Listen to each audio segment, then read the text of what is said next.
Economic Development Advisory Board to order, and would you call the roll, please? Okay. Tom Blond. Here. Carol Killian. Here. Tim Davis. Lawrence McDermott. Here. Bill Ellinger. Present. Bishop Triplett. Ruth Traeger. We have a quorum. We do. All right, let's go to the minutes. Carol, did you read them? I did. Of course I did. I always read She's them. our proofreader. She's our proofreader. I did make one minor change that I just discussed, but it's already been taken care of. So. Move for approval. So moved. Second. All in favor, aye? Aye. Opposed? Okay. Yes, sir. The now permanent Mr. Rob Earhart, the permanent economic development manager. Congratulations. Congratulations. Yes. Congratulations. It was really tough being in this room for 6 years. A little official. Good morning, everyone. Rob Earhart, Volusia County Economic Development. Just wanted to share a few items with you here. First and foremost, the County Council tomorrow will consider awarding the contract to PNS Paving for the road improvements surrounding the 76-acre parcel that Consolidated Tomoka just just announced was sold after close of business on Friday. They did not name the buyer, but we believe that buyer to be someone representing Trader Joe's East. And so, assuming that the County Council approves the road improvements tomorrow, our plan would be to begin those improvements no later than the 1st of September. That's kind of the worst kept secret in the history of the world, isn't it? It's an exciting development, and I think we shouldn't be surprised if once that's really underway that we start to hear a lot of activity from people outside the area and even inside the county expressing their plans and their desires to become part of the supply chain to Trader Joe's. And I think you're going to hear more from Keith on those kinds of things going forward. So we're excited. September 3rd, I recall that someone had asked about the practitioners meeting on a monthly basis, a meeting or 3 ago. So I just wanted to let you know that September 3rd is the next meeting of the economic development practitioners here in Volusia County, hosted by our very own Keith Norton. On September 16th, you might be interested in knowing, and if you're not able to attend, if you could please share with your businesses, the county's Emergency Operations Center will be hosting a business at the EOC function, literally at the EOC out off of Indian Lake Road, and it's an endeavor to continue working to build a relationship with the business community and keep visible the need for local businesses to have some kind of disaster preparedness plan, whether that's related to tropical storms or specifically hurricanes or any other kind of potential disaster. The county's Director of Emergency Management, Jim Judge, made a presentation to the business community as part of our quarterly meeting a week and a half or so ago. It was well received. When is that again? September 6th. I'm seeing the 16th, but my memory's telling me it's really the 14th. Let me confirm that date. The 16th is Tuesday. The 14th is Sunday. It would be the 16th then. Should be the 16th. Okay. Once you get confirmed your memory, you just can't rely on it. September 24th, I'd also like to bring to your attention the Tri-Regional Business Summit. You're familiar with the Career Source, formerly known as the CBE, hosting a business summit at the Hilton here in Daytona Beach, on the beach side, generally every summer. This year, what they've decided to try is to go in with 2 of their Career Source counterparts, the one in Brevard and the one in Central Florida, and the 3 organizations together hosting a business summit. It will be held at Port Canaveral, and that date is September 24th. It begins at 8 a.m. and will go through about the 2 p.m. time frame. At that event, they will also officially unveil the results of the talent gap survey analysis that those 3 organizations did in concert with the Florida High Tech Corridor Council. If you're able to attend that, I think you'd find that the results of that analysis pretty insightful to our community and certainly helpful in understanding the challenges that we face moving forward. Can you send us an email on that, or is it going Yes. to be a save-the-date email or something like that? I've got a flyer. Happy to send that to Emery and let him distribute it. Please. Board. Pleasure. Finally, I promised Jane Pfeiffer that I would highlight the VMA Showcase. We will have another meeting of this board prior to the September meeting, but that VMA Showcase is October 2nd, 2 to 7 p.m. at Embry-Riddle. And if you attended last year's, you know that it was well attended. It's an opportunity by local manufacturers to display what they do. And certainly as manufacturing makes its resurgence in the U.S., this is a great opportunity for our business community. Beyond that, each of you have a copy, I believe, of the quarterly report that I presented about a week and a half ago, so I'll let you look through that at your leisure. I would simply point out that for Volusia County, the MSA, for the second quarter, the unemployment rate averaged 5.9%. For the city of Daytona Beach, for the quarter, it averaged 6.5%. And in fact, the unemployment rate for Volusia County in July, just reported last week, is now stands at 6.5%. So though the rate has gone up, it reflects more people in the workforce. We still have somewhere between 15 and 16,000 people unemployed countywide. So we continue to try to stay focused on understanding what are the opportunities. If you were to talk to Robin King, she would tell you that the local employers that post job opportunities, that number is up. And employment is certainly up. The number of employed is up. But again, more people are feeling confident in the workforce. The other slide I would bring your attention to is the last one. And it shows unemployment rate and earnings by educational attainment. Once again, I would defer to your colleague, Mr. Ellinger. He was very instrumental in making this a visible part of this quarterly presentation. And the numbers continue to be compelling. In particular, just the difference between a high school diploma and an associate's degree, just 2 years of formal education, reduces the unemployment rate in 2013 by 2 full percentage points. Going on to look at the median annual earnings side, the difference between an associate degree and just 2 more years of formal education to achieve a bachelor's degree results in a median difference of $17,000 a year. Certainly for someone that makes that accomplishment at age 22, 23, 24, you multiply that over 30 or 40 years, that's a very significant number. But even if you don't achieve that until you're into your 30s, even your 40s and 50s, $17,000 a year is a noticeable difference in your annual earnings. So, Rob, was there any pointed reflection on technical training, like attending the ATC for a degree, or going to it's not AMI now, but the Motorcycle Institute? I can't remember the name of it. Up in North Norman, is that because those are specifically for training people to be either air techs or air conditioning techs, or fix small engine repair or those types of things. If that expanded, do you expect that would also be reflected in there as a higher rate? Because mechanics make pretty good money. well, just to clarify, this data is U.S. data. It's not local data. Okay. And it comes from the current population survey, which is provided by the U.S. Bureau of Labor Statistics. So that said, and it reflects formal education, that said, it's our belief that any kind of continuing education will lead to similar types of differentiation between this level and that level. So I don't have specific data to speak directly to those skills and industries that you just pointed out. However, if you want to go back to employment trends by major industry, it's on page 3 of your booklet.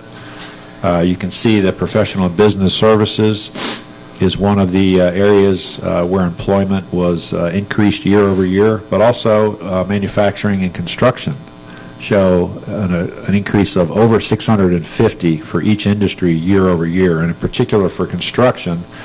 The best data, or the most recent data that we have available in terms of a average wage, so this is a mean wage, median wage, or an average wage for construction, almost $39,000 a year. So to your point, even if you don't have the formal education, there are definitely very skilled positions that are available to people to continue increasing their earning potential.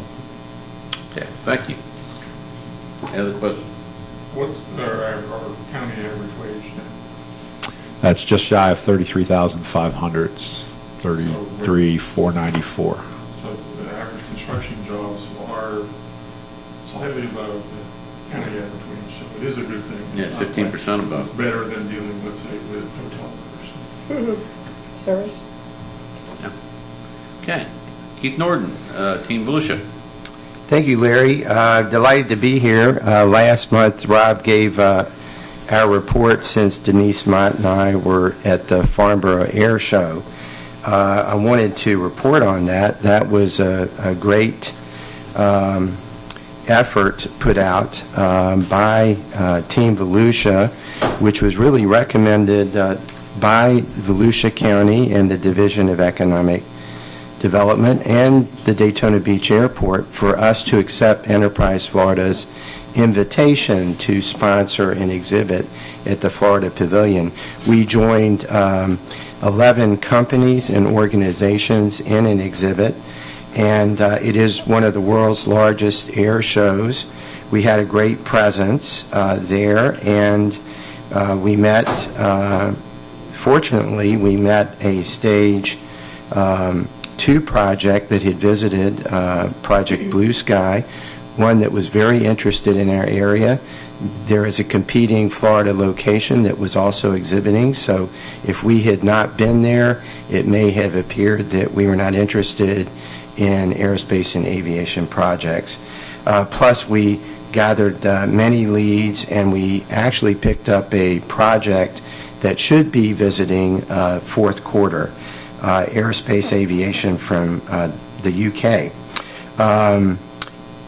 The example of the collaboration that occurred was great with Embry-Riddle, who helped design our graphics for our exhibit and do a video, which is now on the Embry-Riddle website, that we displayed at our booth that had Volusia County, Embry-Riddle, and Team Volusia on it. So delighted of that opportunity. We have done other outreach, including Team Florida events in Atlanta, 2 days after arriving back from the UK. I had not adjusted from jet lag, but I went to Atlanta, which was not so bad.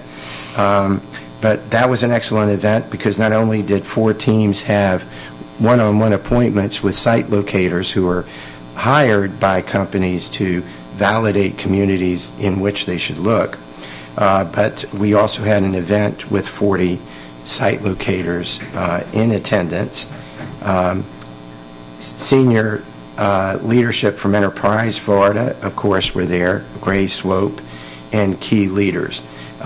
Shortly after, 2 weeks later, Denise Mott attended the Team Florida event in Dallas. We have gotten leads from Dallas and from those consultants, so we were delighted about that. Now, everything we do, of course, is paid for by the private sector. We are pleased to say that the county and our cities provide funding for our operations, but every bit of marketing materials, every bit of travel is paid for by the private sector. I'm pleased to report that our private sector funding has gone up $85,000 this year with no investors dropping, so we increased our private sector funding 20% this year. And that was through hard work by our staff and investor relations committee. And then everything we do as far as outreach is to fill the pipeline with leads, as you know. So right now we have 41 projects with a job potential of 2563. One of those projects is pending an announcement, and that is a food manufacturer considering unincorporated Volusia County. And then we did move Project Alpha after the consummation of sale by Consolidated Tomoka to a Stage 5 announced project with 450 jobs and $88 million capital investment. So the good thing about Project Alpha is it is bringing note to the area as we travel around the country as an example of our area being a distribution center. So in fact, after a trip to Memphis week before last, we were visited by a consultant with whom I've had a long working relationship, brought in by Enterprise Florida, who originally considered 8 sites in Volusia County, winding it down after the visit to 4 sites. One of those sites is in Daytona Beach, and Emory is helping us with the request for information on that site. We have 3 other sites in Volusia County, and then of course other sites in the southeast are being considered for that project. So we are being noted for distribution, which is long overdue. Okay. Thank you. Any questions? How do you get on that travel list thing? Can I put my name on there for some? I'm not sure you want to do that, but that's okay. Let me tell you guys, you think you're going to a wonderful place, you know, you hear about, well, we're going to Germany, the air show, and you work your tail off. Well, I told the board, actually. A lot of hotel rooms, a lot of conference rooms and space like that. Well, I told the board that, the commute to the air show, because of security and lines, was 3 hours going, 2 hours coming back, because there wasn't the hour line for security. So you take 5 hours commuting time and 8 hours at the show. There wasn't a lot of time for anything else other than meeting with companies. So we did arrange appointments while we were there too. We didn't just sit at the exhibit. We hired a consultant to arrange those appointments, and we're working through those leads right now. So it was a very good event. Okay, any other questions? Well, thank you very much, and good report. Nancy's not here today? Nancy could not be here today. She had another engagement. All right. Vision Foundation, I'm going to turn that over to Carol, as she's spearheading the Volunteers in Medicine. We have gone forward. The city has given us, grandfather in the Stuart Marchman Act facility that we partnered up with them. And so that's real exciting, because that means we can really go forward and get the facility fixed and underway. And technically, the Daytona Beach Vision Foundation is now the Volusia Volunteers in Medicine, Inc. We basically morphed it into that. Everyone who's served on the board is over there now. So this is our main project for the last couple of years. So the Daytona Beach Vision Foundation, actually I'll continue to report on the Volusia Volunteers in Medicine. And one of the reasons why this is important is that the Volunteers in Medicine is a national program that helps the working uninsured. Believe it or not, how many were there? 20,000? No, 60. 60,000 in our county. In this county that fall into that crack. And this comes from basically employers who do not provide health care, or if they do, it's so expensive that people can't afford it. So this will provide free medical care to those people, and we're not talking about indigent care, we're talking about people who actually work, live in Daytona Beach. Right. And the Stuart Marchman people, the facility is right over here off of Down Avenue. And we've partnered up with them, gotten the permission of the city to go ahead with everything. So we're on track.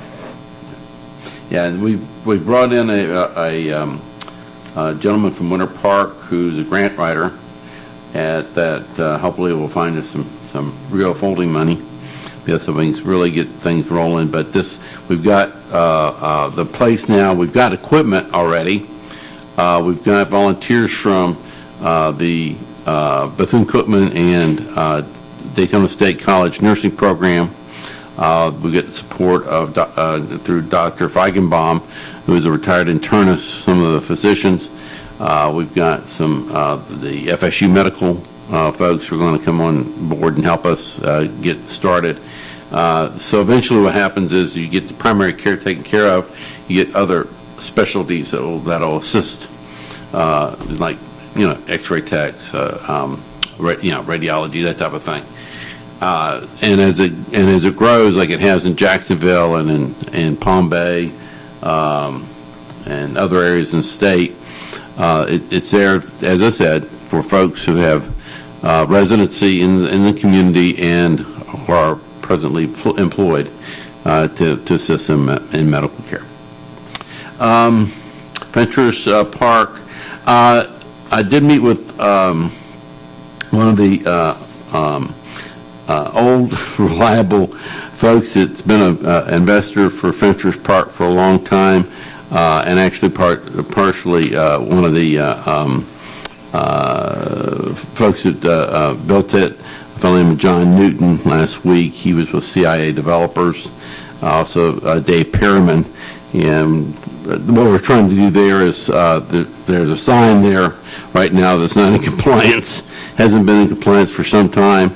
There's some other improvements that need to be done on the common areas and trying to get the reestablishing what used to be the Owners Association at the Fentress Business Park, which will make the place look a little bit better. So we're working along with that, and I've got to get with Tim about that in a little bit later. Larry? Yes, sir. I have a question regarding that. Has anyone ever looked at what it would take to do a redesign of that sign? And is there someone who would kind of do it pro bono for us? What do you mean, the design?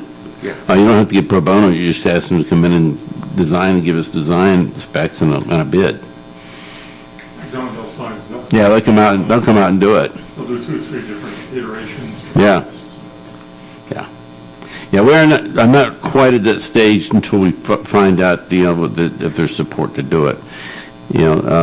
Unless the city's got money to do it, which I don't think they do.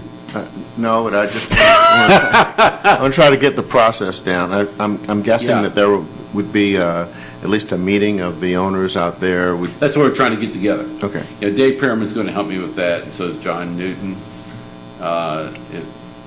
You got people that rent out there and whose businesses are in the CIA Business Park. So I want to get some of the folks at CIA together on it. Plus, Perriman knows most everybody in that park and a long time, and he has some rental space too. So we're just trying to get some of the owners. Ed Schwartz is another one that's in there that owns a lot of space, and his his brother Rick. Those are the types of people we're just trying to get together. We've all just had discussions with them. We're just trying to get more than just 5 or 6 people together. I'd like to get a fairly representative group. Let's talk offline about this. Okay. All right. Yes, sir. Oh, Avalorum tax exempt application for Delmar Designs.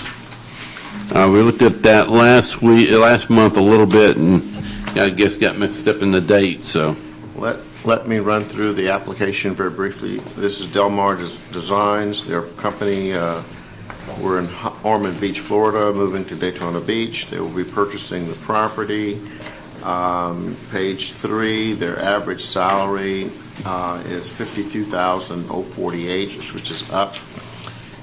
There, in your iteration here, the incentive runs for 5 years. That's why you see the break, and the gray is in but this is the projection over 10 years. Just want to let you see that.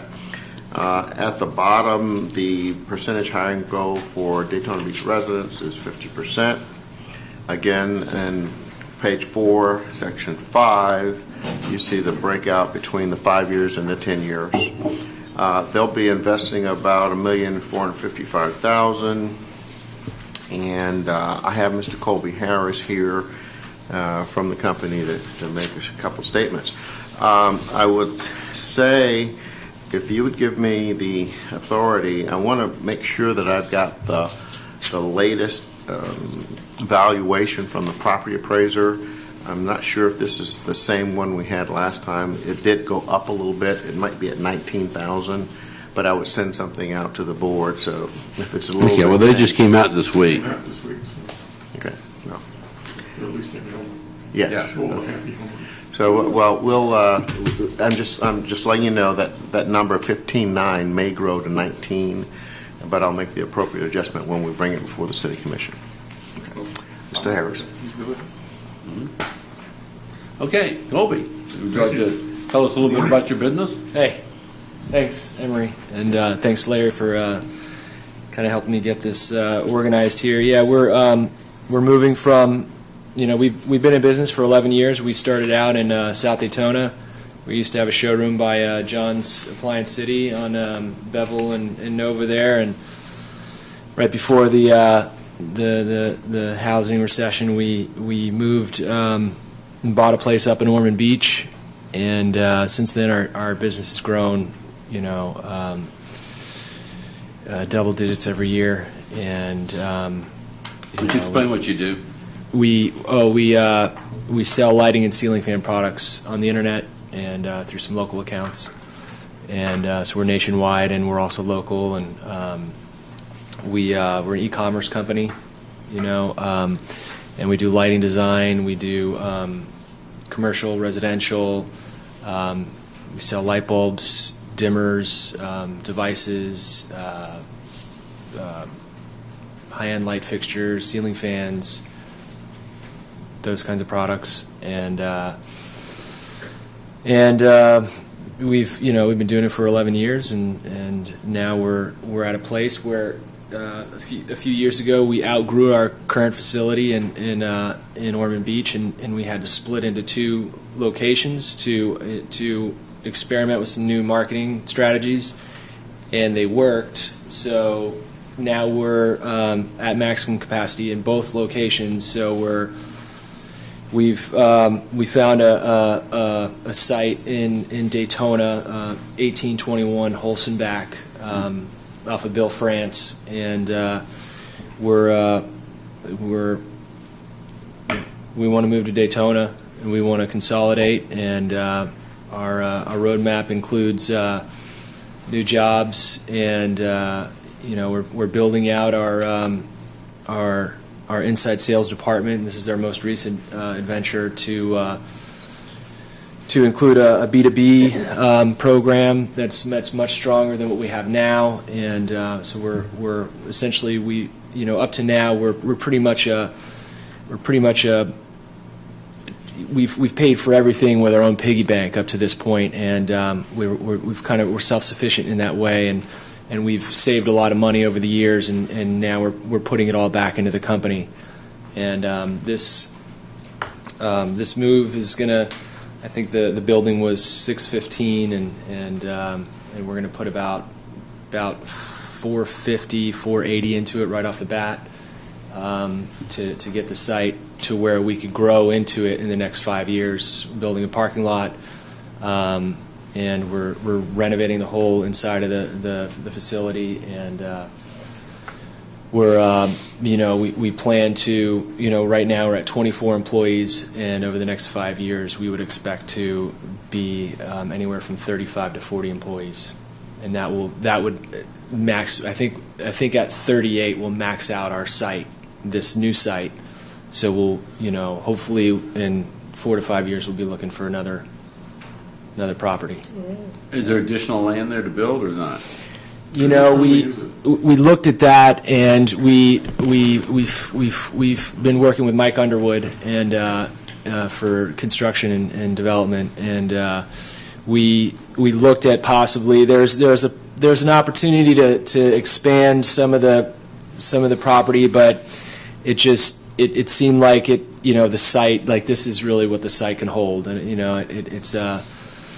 it seems that 30, 38 people, I think 38 cars, and still having some for some local traffic as far as B2B accounts with designers and developers coming in and out of the property. It just seemed like that maxed out the site.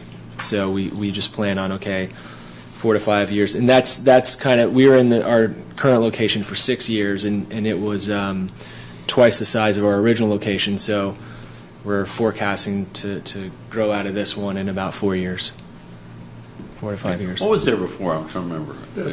A roofing company that was WLK or something. Is it empty now? It's empty now. Yeah. So you're primarily commercial and no retail or some retail? We're primarily B2C to the consumer, and we're actually, our strongest energy push right now is going to be into the B2B channel, which is right now is very small for us. So there's a great deal of opportunity. We carry over 50 name brand products that seem to go into a lot of homes and a lot of businesses, and it's just kind of an untapped zone for us. And we've been really good at these other channels, and we think we could do really well in those channels as well. So what you're looking for is designers, other area lighting stores, those types of things to hook up with as far as B2B? Yeah, and condos, hospitals, the developers and builders who are essentially, moving into those spaces, and we have some strategies that we think will be successful. So it's just another, opportunity for us to continue to grow. Okay. All right. Any other questions? Do I have a motion? So moved. Phil? Second. Tom? Okay. There being no discussion, all in favor say aye. Aye. Opposed? Hearing none, it's approved. Thank you. Can I Thank you. ask one more question? One more. You say? Questions are over with, Kelly. Well, no, this is, it doesn't have anything to do with it. Oh. On the list, it says you were looking at Holly Hill, and I just thought, was that just for the hell of it, or? Well, we had looked at a couple sites in Holly Hill, and we've already bought Holzenbach. we've already moved in. We haven't moved yet because we're under construction. We're actually in the permitting phase right now, and I think we just got demo permits, so we're Okay. so that. No, I figured that. I just was. When curious. I engaged Emery, we were looking at a site off of I think it was Hand. Actually, two sites. There was an abandoned school on Hand and right there, almost by Hand and an orchard or something, right in that area. And then there was another place a little bit further down, but we didn't. It didn't. I was just curious. How many square feet are there? The Holzenbach property is 10,000 square feet. Okay. Great. All right. Well, And Emery will help with expedited permitting. Okay, that would be great. Yeah. Yeah. Yeah. He's saying 3 weeks, but if you can make it 2, the sooner we can get in there, that'd be Mr. awesome. Chairman, Yes. I'd like to welcome you to Daytona Beach. Thank you. Yes. Yep. Thank you for And, doing it. Go with your growth. Hope you bust out of the seams faster than your projections even are. So I hope you're back in here again. Where we can buy 100-watt incandescent bulbs. That would be helpful. I don't like those spiral things. Yeah, we could probably sell it to you out the back door, but if not, we get in trouble. Don't say that, you're recorded. Yeah. Okay. Thank you very much. Thank you. Thank you. Take care. I'll be in Thanks for touch. coming. Thank you. Rick Carl or no? But I know we don't have Rick here this morning. Yeah. I wanted to, Rick Carl expressed his regrets. He was under the weather today and could not attend. My name is Steve Cook. I'm the Director of Business Development at Daytona Beach International Airport. And with us today, I have Dave Rickerson. Dave is with Kimley Horn. He is one of our consultants. And Dave has been involved in airspace analysis, planning, just about everything that has to do with planning and airspace over the last 30 years or so. And we have Carl Schweitzer, who's in our engineering department. And so we want to talk about airspace today, but I want to give you a little bit of background of the airport, where we are. Our traffic is currently running about 627,000 passengers a year. We were up 9% in July. We think that figure is going to go to about 640,000 passengers. The news there is we have bigger planes, we've got more seats, we've got competitive fares, and we think that trend is going to continue into next year. We also have about 300,000 aircraft operations at Daytona Beach International Airport, which is really our concern. It kind of highlights our concern about the airspace. It is a critical issue for us at the airport. We think it's a critical economic development issue in order to protect that airspace. So go back in time. In the late 1970s, the state of Florida passed Chapter 333, which controls what communities do with their airspace, and basically required all communities to have an ordinance back at that time. The city has an ordinance. It's about 1 page long. The county has an ordinance. It's about a half a page long. So we've been working with the city to try to make the ordinance basically conform to what the current regulations are, so that developers know that they have to comply with the OE AAA analysis before they do projects. And, you know, this thing can go the other way sometimes due to nobody's fault. But we've had a situation in the past where we had a tower being built out at the hospital, Halifax, and we noticed it was under construction. And we found out that the permit had been issued without the analysis, and that tower actually busted through the airspace for runway 1634. So we got with the city. We've been working very closely with the city. We were able to lower that down, but it still breached our airspace. It raised the minimums by about 8 feet. Now, what that means, Carl can explain that very well, is it basically makes your airport less safe, and it reduces your capacity every time you do that. And so that is a condition we want to avoid. What we want to do is, when these developments come in, we want the developer to do the airspace analysis. We're here and available to help them do it and make sure that they conform to the federal regulations and also the state regulations. So that's kind of where what we want to see happen. We have drafted a draft ordinance, which I'll pass out to you. We are going to meet today with Ken Kruger, the city engineer, and the planners, and talk about this as well. We think this is a better approach than the single-page ordinance that exists now, and covers really where the regulations are today. So without further ado, I would like to ask Dave Rickerson to step up and talk about the ordinance and talk a little bit about airspace and what it means for our community. Rick?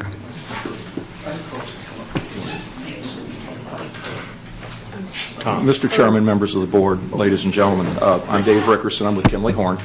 What we have, to start out, I would say, do you have any questions? Because I think Steve pretty well covered most of it. But what you're going to find in the ordinance is that what we have done is we went back to the original language that was in the city ordinance, and we have brought that up to be current with current standards, current state standards, current federal standards. We enhanced the definition section for more, essentially for more clarity. There are a number of what are called imaginary surfaces around an airport. Approach and departure surfaces. There are surfaces that go out lateral to the runways. There are a number of these things that have to be dealt with. What we wanted to do is link the ordinance back, the local ordinance, back to the Code of Federal Regulations that identify all of these various requirements. We wanted to link it back also to Chapter 333 because the state of Florida has a review process. And the one thing that of fair significance in here is we wanted for the first time to identify something called the obstacle identification surface. Could you bring that slide up real quick? Yeah, this. It looks daunting, and it looks like it covers a significant area, which it does do. The entire purpose of this surface is not regulatory.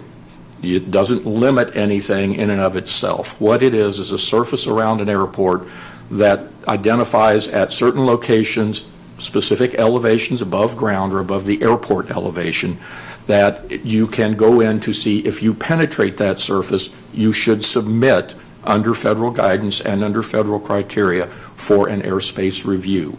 I'll hand this around real quick. Okay. Do you have others? Yes. There is a fairly simple way of doing this through something called a Form 7460 and an electronic process that you can go online and submit information to by a developer can to find out whether they would penetrate any of the existing regulatory surfaces around an airport.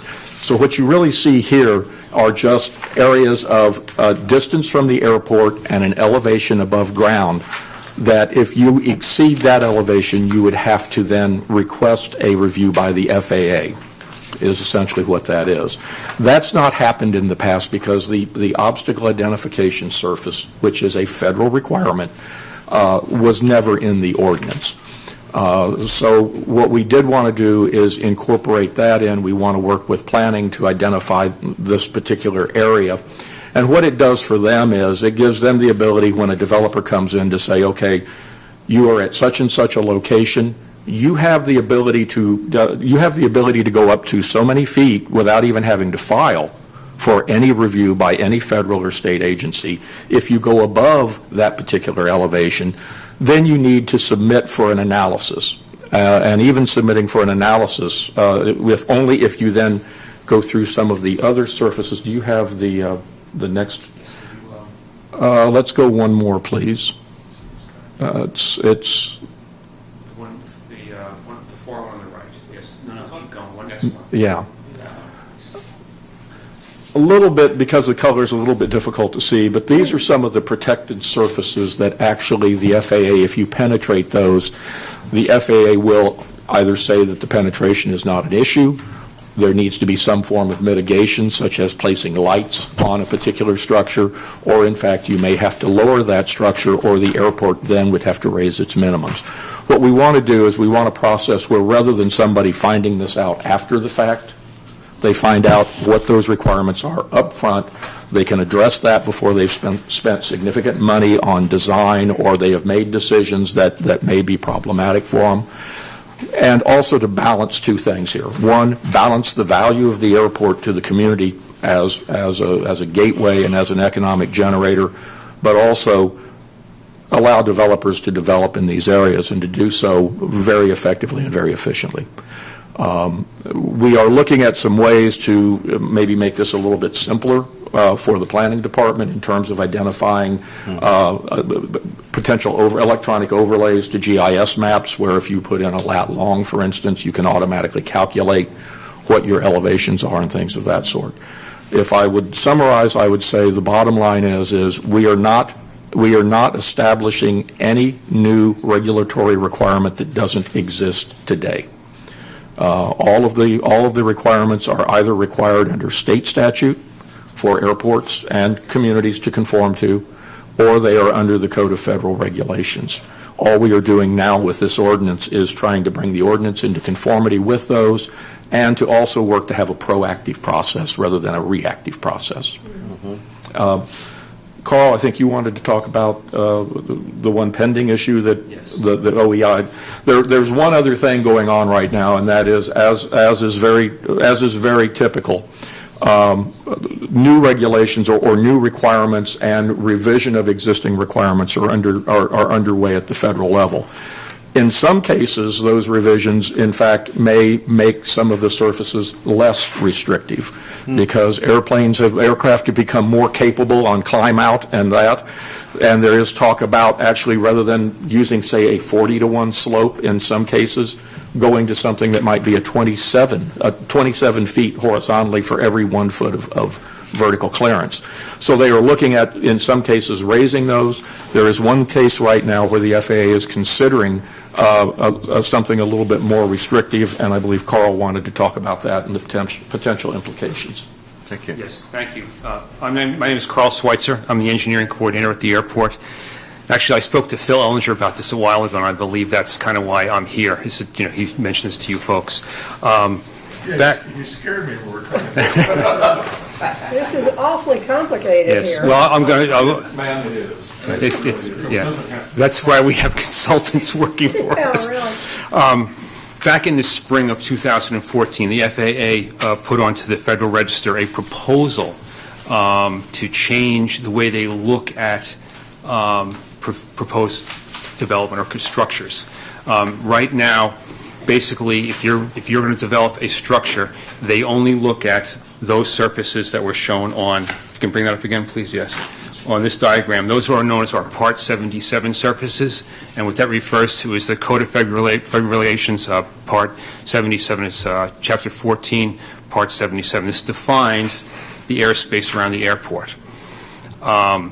What they do not look at in reviewing your structure is a surface known as a one-engine inoperative.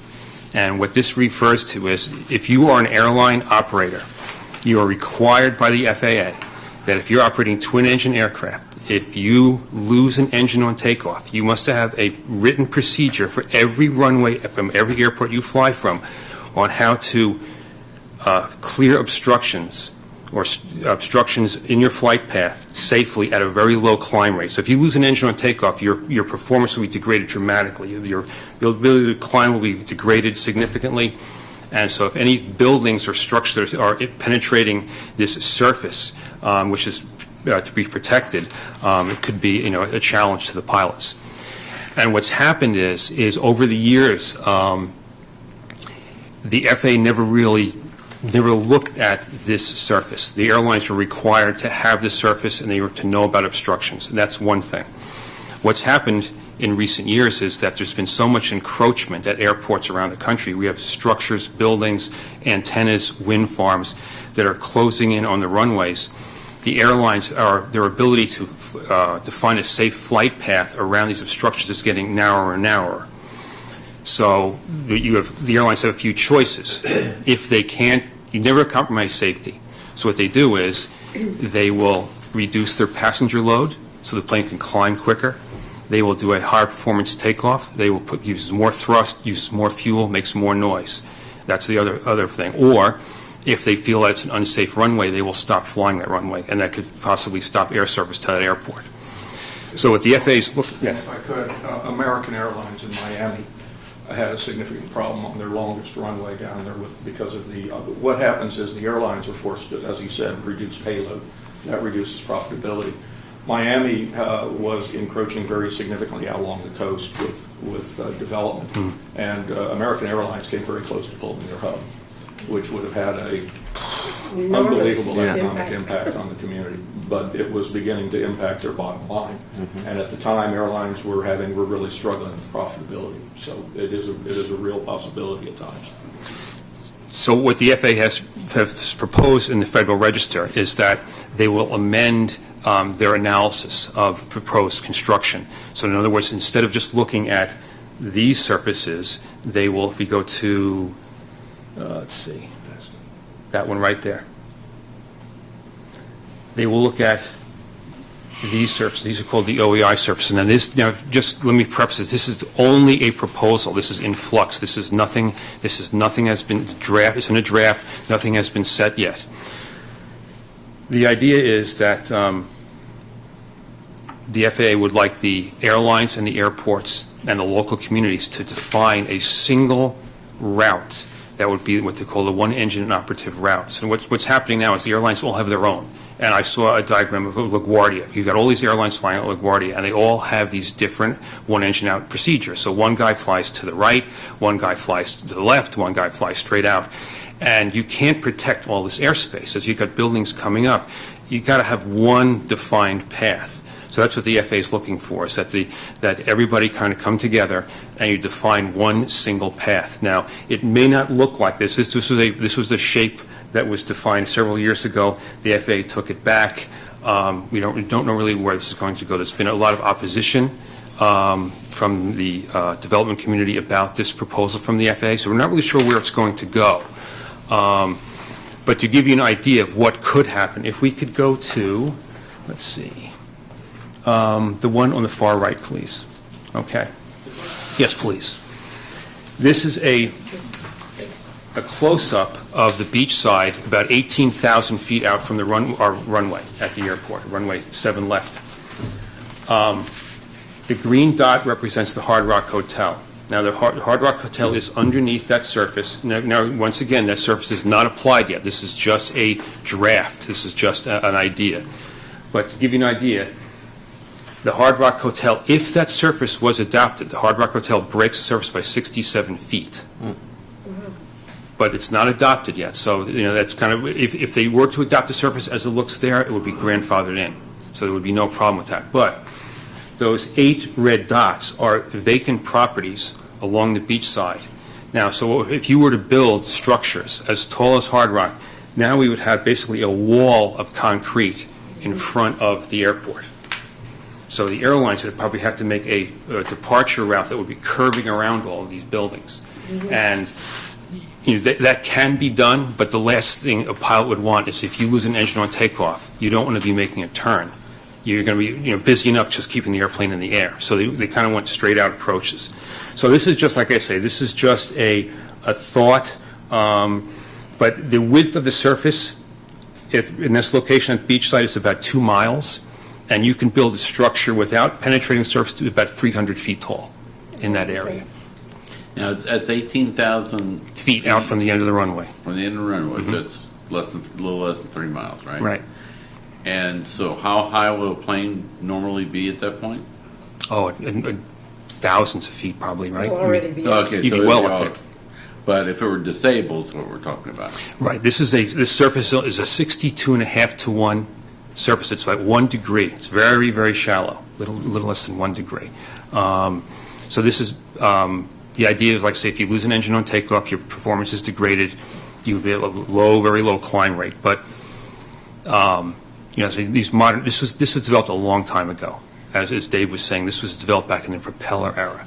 Modern jet aircraft can climb at significantly greater rates than that.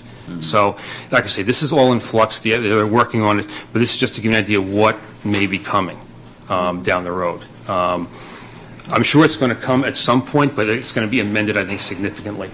And I would say one of the reasons that this was brought to the table for you all today is to bring your attention to it. I can tell you the Port Authority of New York is right now beside itself, trying to figure out, LaGuardia was one where they were trying to get one surface, and they were trying to figure out how to even get one surface with structures around their airport. The fact that this is based upon, and has been around for years, and never enforced by the FAA is an issue, and they understand that they have major issues, particularly in metropolitan areas. If there's a recommendation, it would be to monitor it. I know the airport is very involved in this. We're staying involved in it. It's in discussions. I think that the surface is very likely to change significantly. They have pulled it back several different times. But to monitor it and, to think about comments or concerns that you might have. It is incorporated into the draft ordinance only by reference to the federal statute at this time. We do not specifically identify the OEI because, frankly, right now there isn't anything really to identify or anything that is enforced to identify. It has always been applied to the airlines. So as things progress, I think this is going to modify. You could see that right now they apply what is a 62.5 to 1, 62.5 feet horizontally for every 1 foot vertically as their climb gradient. And as Carl says, if you're 3 miles from the airport, your typical climb gradient is 600 feet a mile for a typical climb grade. So they're at least 1,800 to 2,000 feet. And even with today's aircraft, the 62.5 is a extremely conservative protection slope. They're not climbing out at 62.5 to 1. They are considerably above it, but they are going to maximize protection.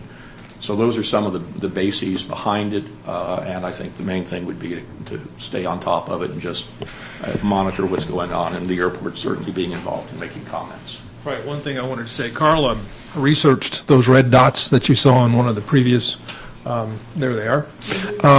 We've had 3 new hotels announced in the last year or so, 2 years.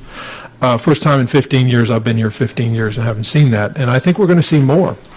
And this isn't a question of not doing the development. It's really making the development and the airport economically compatible together. Our economic impact at the airport on our last study, it was something over $700 million a year. We have a new study coming out in the next month or so, and I think it's going to be pushing $1 billion a year, particularly with all the new development. So the challenge is basically to make the development happen, but make it happen in a way that preserves the economic value and worth of the airport itself in relation to that development. So that's what we're trying to achieve with this ordinance, and we would solicit your support going forward. Mr. Chair, I had a question. Yes, sir. How many stories on the red dots could you go up? Well, you can go 25 stories, roughly. Yeah, and what happens in this is people, this is a fairly dry subject, I guess I can say that, but it's a very important subject. In the case of the Hard Rock Hotel, this was not considered when the Hard Rock Hotel was originally designed. We came in again after the fact, hadn't built anything, but they actually had to adjust that design somewhat to accommodate that dot that Carl showed you off to the left, and they did, and so we worked together. But we want to avoid a situation where a developer comes in, spends money, has an anticipation and expectation that cannot be realized based on federal and state law. That's where we're coming from, and we do solicit your support on this. This ordinance, this draft can be changed. We're going to talk to Mr. Kruger. It can be adjusted any way we need to do it. So that's kind of where we are, and we certainly can entertain any other questions. You go ahead.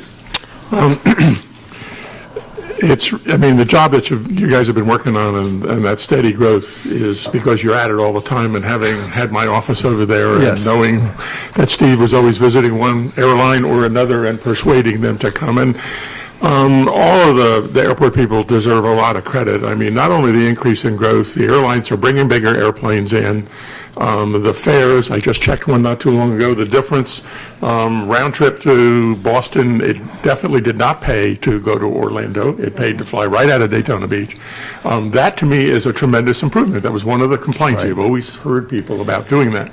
The more people we get in our airport, the more people there are available to go to the Ocean Center and to buy condos on the beach. So it's sort of this symbiotic kind of thing. The better the airport does, the better the developers do, versa versa. And the last thing, as a pilot, I can tell you, not all the time all the electronic whiz-bangs at airports work. And if you have yourself, because my butt was always the first one I worried about, let alone other people sitting behind you, and it's bad weather, and you're coming in over the ocean, the last thing you need in crappy weather is to see that there's a building sticking up somewhere. The airlines look at that, the FAA looks at that, they say, we determine a minimum descent height, a minimum altitude that you can fly, depending on, they actually have a specific drawing for every single airport, every single approach in the United States. And they also vary it from propeller airplane, piston aircraft to jet aircraft to take the performance differences into account. Now the airlines have their own rules, and they're made by their own regional and headquarters.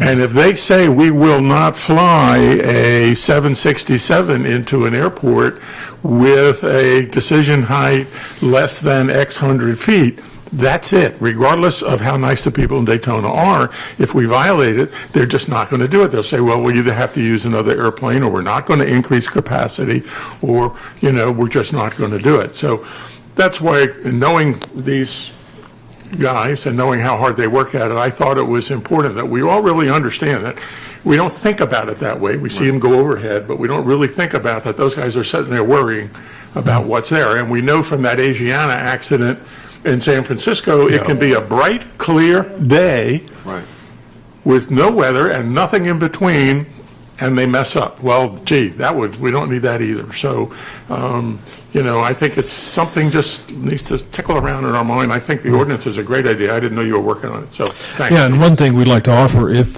we could bring Dave back and do a workshop, if the committee would like a workshop at some point in time, or with the commission, we'd be happy to do that. We have more charts and more a on this than you can imagine. And it does seem like a dry subject, but it's a critical economic development subject for the community. Yeah, did you, Steve, have you talked to the development division here, because they're going through an LDC process right now? Yes. A rewrite. Yes, I and was on the committee and on the B-Card committee, and I didn't see anything about that. I saw building height elevations. Right. Concerning neighborhoods where you don't want a, skyscraper next to a residential house, that type of thing, but I didn't see anything about it, but. We got this in maybe, a few weeks ago, but hopefully it can be addressed at some point. I mean, we've been talking about it now for about a year and a half, something like that. And we did talk to Mr. McKittrick about it, but hopefully we can get it addressed. Okay. All right, well, thank you. Thank you. Wonderful. Thank you, it's very interesting. For questions? Do you have a question? I have a question. Oh, go ahead. I'm reading what I see here says the OIS, that's an acronym for what? Again? What page? I'm on page 3. The OIS is- it's the obstacle identification surface. Okay, as set forth in the federal regulation, it extends 20,000 feet horizontally and rises at a slope of 100 to 1. 100 to 1. That is just a notification surface. This is the one that's used to determine whether or not you should submit whatever you're developing for a You had review. said earlier something like 60. There are, I think this is why he offered the workshop. There are a number of different slopes that come into play around the airport. The 100 to 1, the first graphic we showed a series of rings around the airport. That was various positions along that 100 to 1. The only thing the 100 to 1 surface does is it is used to determine whether you need to ask the FAA to review what you're building to see if it penetrates any of the other protected surfaces.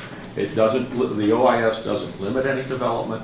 It's just solely to determine if you need to submit for a review. That is the very first step. Right. They don't, the absolute very, very first thing to do is you see if you penetrate that surface. A plane is only thing that's never going Right. to get to the building. Right. These surfaces overlay each other. It's enormously complex. Yeah, see, as a developer, if you, let's just say all of a sudden you just said, well, we got to chop off the first, or top 3 floors of the new Hard Rock. That's probably, I don't know, 60, maybe 100 units. Yeah, 100, let's just say 150 apiece. That's $15 million. That hurts. I mean, that's the profitability of your project, say. So that's where this has really got to be vetted out with the LDC and that process. Right. Sure. Like, for example, with the Hard Rock, they had like some kind of a decorative structure on top of the building, which the FAA, they had to come down by 25 feet with that structure to clear the airspace. In Orlando, the Pizzuti development downtown had a decorative box that was, I believe, and it didn't get built, but a decorative box that was 4 or 5 stories tall on top of a high-rise. It served no purpose other than architectural standard. It impacted Orlando Executive Airport, and as a result of impacts there, it raised the approach minimums by 50 feet into Orlando International Airport and would have had a massive impact on instrument operations there.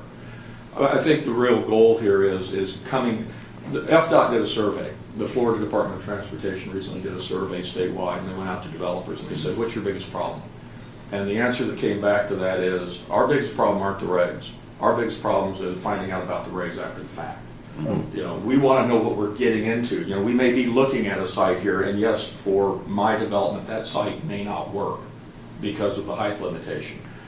I'll go somewhere else. That doesn't mean that site may not work for somebody else, though, for whatever they're doing.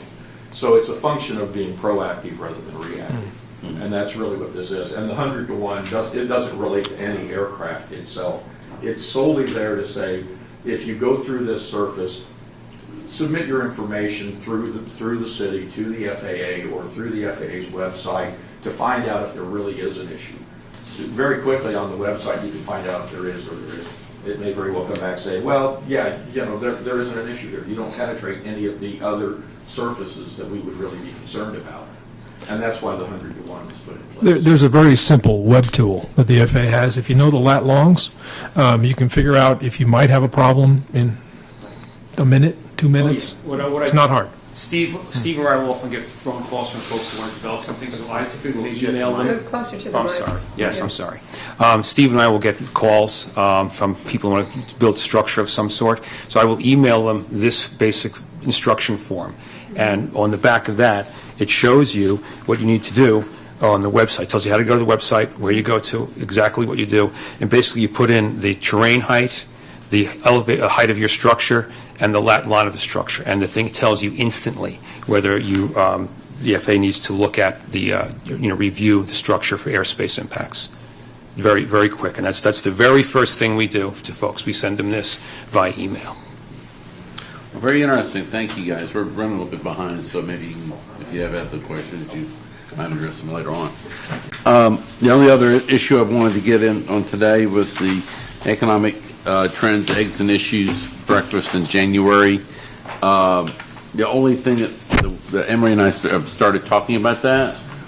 So if you have some ideas, please get back to Emery. But I think this year we may do it at a different location.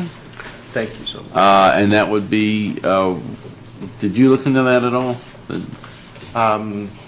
Yvonne Scarlett? I haven't yet. We're looking at No way. Yvonne Scarlett Golden as being center, being new, and maybe moving the location there. We've got to see if that will impact the attendance or maybe improve it. I don't know, but it's something that we're looking at doing. So we're just throwing out some ideas now. It's August. I'd like to have everything firmly organized by November, so that we can start sending out save the date notices and then look at the first part of from November, the last part of November to the last part of December, nothing happens. I mean, you can send out notices and everybody's got Christmas stuff to go to and stuff going on. So you probably have to get everything done, notice it a little bit before Thanksgiving, and then re-notice it the first part of the year. Okay?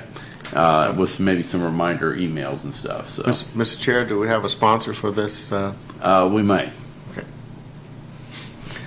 Well, and we're still going to. I got to put in my budget. We're That's still what doing it in conjunction with the chamber, though, and the eggs and Yeah. issues. Yes. Yes, and I have not yet had a chance to talk to Nancy. I was going to try to see her today, but Well, at the last meeting, she said she was going to try to come up with a date that someone Correct. just need to follow through with. yeah. All right. Any other issues? Mr. Chair, I have one other. We in old Apologize. business, where are we? We're an old business. Rob, you can. I was remiss in mentioning that one of the fine corporate headquarters that we have in the county, right here in Daytona Beach, the LPGA, is hosting the Symetra Tour Championship Oh yeah. in September. It is the week of the 22nd of September. So if you'd like any more details on that, I can also provide to Emery. Carol, you should or have said can- that. Well, I was know you- going to, but you had it in front of me. I had that on my list. Actually, the Pro-Am is the 22nd, that's a Yeah. Monday. The tournament itself starts on Thursday, I think, Right, it's that week But of it the is- 22nd it is- through the right, it's a 27th. Thursday before. That's And what so we- it's not just a pro-am, as great as that is. It's not just a tournament, as great as that is. It's a whole week of activities, Right. as you all know. So We can. I think We your can. colleague can do that. I can. Okay. You can, You can do that. you can do that. Is there anything under old business? The economic eggs and issues was kind of old business. The only thing I was going to add for the good of the order is I will add VVIM Inc. To the Yeah. minutes. Right, Okay. and replace the vision. Yes. Replace the vision. And you had something for either old or new business? I just wanted to ask Rob a quick question. Oh, which okay. I think should actually be part of our proceedings, because I was scanning through your thing here, and I happened to notice something that's stuck out on page 7, where it says Volusia County residential permit data. Mm-hmm. I noticed, I don't know if anybody else picked this up, but DeLand is exceeding everybody else by a significant amount in terms of residential permits. You see that, Rob? Yes, I apologize. We made note of that during the quarterly breakfast. In fact, if you look at all the data here going back to second quarter of 2013, DeLand is in the lead every single quarter. Well, you have Victoria that's What's going on back, out there? and Victoria has a lot of high-end homes. You also have two National Horton, and I can't think of the other one that's doing projects out there now in DeLand. Volusia County is a great place to live, learn, work, and play, and DeLand is one of 16 cities, is certainly one of those. So, No, it just sticks out like a big number, doesn't it? I mean, if we had 280 permits for the second quarter, they had over 30% of them just in the little city of DeLand. It's not a big city in population, is it? So it's growing, and that's good to see. I think that's wonderful. I was just curious. It just sticks out to me. Yeah, I think that in residential development, and what I know about it, is that they had available inventory when everything started picking up. Like it's just started picking up in the last 6 to 9 months, really strong in the county, maybe last year. And the large residential projects that we've had have mainly been apartments. Okay, the apartments down in and Daytona and that area off of Williamson. So they've had a lot of single-family housing projects. Yeah. Is there a direct correlation between construction improvement and our unemployment rate going down? Is that where it's coming from? Because I saw where our job growth was about 2,000 jobs in what was called business and services. Was that hospitality? Is that business and the major number for our job growth was, if I was looking at the data correctly, I think there was 2,000 jobs added in the chart that says, I know this is probably not. Professional and business services was the industry that had the most significant increase year over year. Yeah. And so, is that hospitality or what is that? no, hospitality would be part of leisure and hospitality and retail trade. Those two industries have typically been leading the year-over-year increase. This is the first time in recent history that professional and business services, and it represents those kinds of professions that you would think in the accounting area, attorneys, sales executives, etc. Yeah. Right, but that's where our major growth of the 2,500 jobs we added, 2,000 of them, or 80% of them, was in that one category. Yeah, there'll be about 20 more jobs in January. You're hiring? Mm-hmm.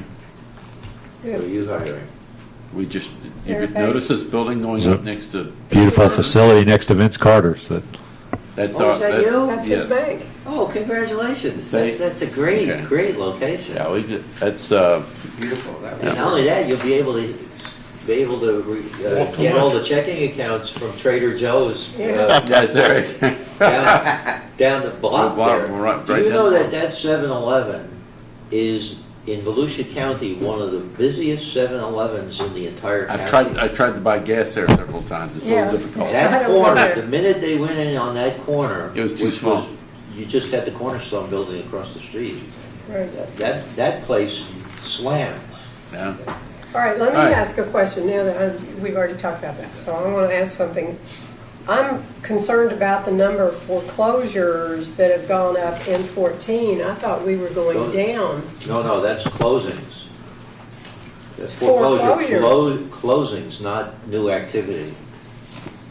Which praise you on? Sales of foreclosed properties. Oh, sales of foreclosed properties. Well, cool. Good. Yeah, foreclosures are coming down. We have them in inventory, but we're clearing them out. Okay. So that's actually good news. So to put selling. I was reading that different. Yeah, I looked at that one chart too because it piqued my attention also. To put some specific numbers to that, CoreLogic produced a report that shows that foreclosure inventory makes up 1.7% of all U.S. homes with a mortgage currently, As high as that sounds, this was a June 2014 number. As high as that may sound, it's down from 2.5% in June of 2013. More to the point, in the state of Florida, is still a leader, unfortunately, in this category, but foreclosure inventory, the state of Florida makes up 5% of all Florida homes with a mortgage. As high as that sounds, it was 8.5% in June of 2013. Okay. Well, that makes me feel better. I wasn't able to get that same metric for just the county. Okay, thanks. All right. Certainly good news that we're clearing that inventory out, Yeah. because we are also, I don't know if you guys saw this, but in the print media, there was an article about Florida being #1 in zombie homes, which is a little bit different classification than new foreclosures or things in foreclosure. These are homes that are vacant, that are in the process someplace, that aren't being seen so much in the data that we see. But to Carol's point about that light blue, those light blue lines, that's very good good news, that stuff is selling and clearing out. And it may, Rob, have some correlation to a data point I saw in there where Florida has added over 200,000 to its population in the last year. We're as a state, we're growing again, and that's very good news, because that means our real estate is being purchased. You know what the #1 contribution to being zombie homes is the reason in Florida? Because we, as a state, the circuit judges cannot accept a foreclosure unless the original note and mortgage is tendered. Right. And there are so many that are lost that you wouldn't believe. And that's the reason why there's a lot of homes sitting around that can't be foreclosed, because they won't go to final judgment until they figure that out. Yeah. And the circuit judges here, Parsons, those guys will not approve it at all unless you have an original note and mortgage. Yeah. And I personally was affected that way in a commercial deal that I was involved in, and I went back to refinance it, and they lost all not a document bid. And the guy said, "Well, you know something? If you weren't Larry McDermott in Daytona Beach and such a good reputation, you could probably stop paying and not have, and they could never foreclose." Wow. All right. Any other news? Just an answer to that is, I'm in the real estate business, and I do some work from Fannie Mae and Freddie Mac, and I can tell you, there are people sitting in homes as long as 6 and 7 years and they've never made a mortgage payment, and it's quite unbelievable. But they do get them out eventually. Yeah. They do.